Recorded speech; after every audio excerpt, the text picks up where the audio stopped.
Hello, I'm Bernard Norcott-Mahany. I work at the Bluford branch of the Kansas City Public Library. April is National Poetry Month, and for the month of April 2025, I am reading poems from Edgar Lee Masters' work, Spoon River Anthology. Masters put this book together. He was inspired by the town folk of Lewistown, Illinois, where he lived, and Spoon River is sort of modeled on Lewistown. And the Oak Hill Cemetery served as the inspiration for the hill, the cemetery in Spoon River Anthology. And the premise is that we're supposed to imagine ourselves as walking through the cemetery. We see a tombstone, we see the name on the tombstone, and then the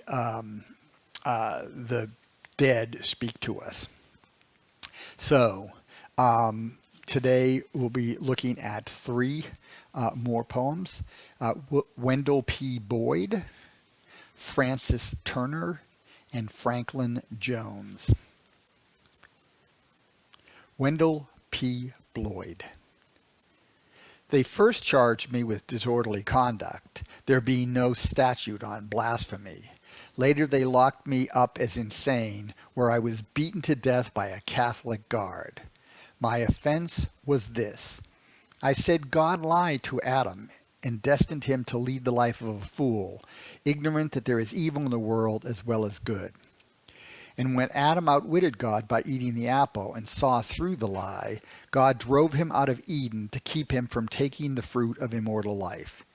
For Christ's sake, you sensible people, here's what God himself says about it in the book of Genesis. And the Lord God said, Behold, the man is become as one of us. A little envy, you see, to know good and evil, the all is good lie exposed. And now, lest he put forth his hand and take also of the tree of life and eat and live forever. Therefore the Lord God sent him forth from the Garden of Eden. The reason I believe God crucified his own son to get out of the wretched tangle is because it sounds just like him. So here we have the blasphemous Wendell Bloyd, who basically says that Adam was lied to by God. Francis Turner. I could not run or play in boyhood. In manhood, I could only sip the cup, not drink. For scarlet fever left my heart diseased. Yet I lie here, soothed by a secret none but Mary knows. There is a garden of acacia, catalpa trees, and arbors sweet with vines. There, on that afternoon in June, by Mary's side, kissing her with my soul upon my lips, it suddenly took flight.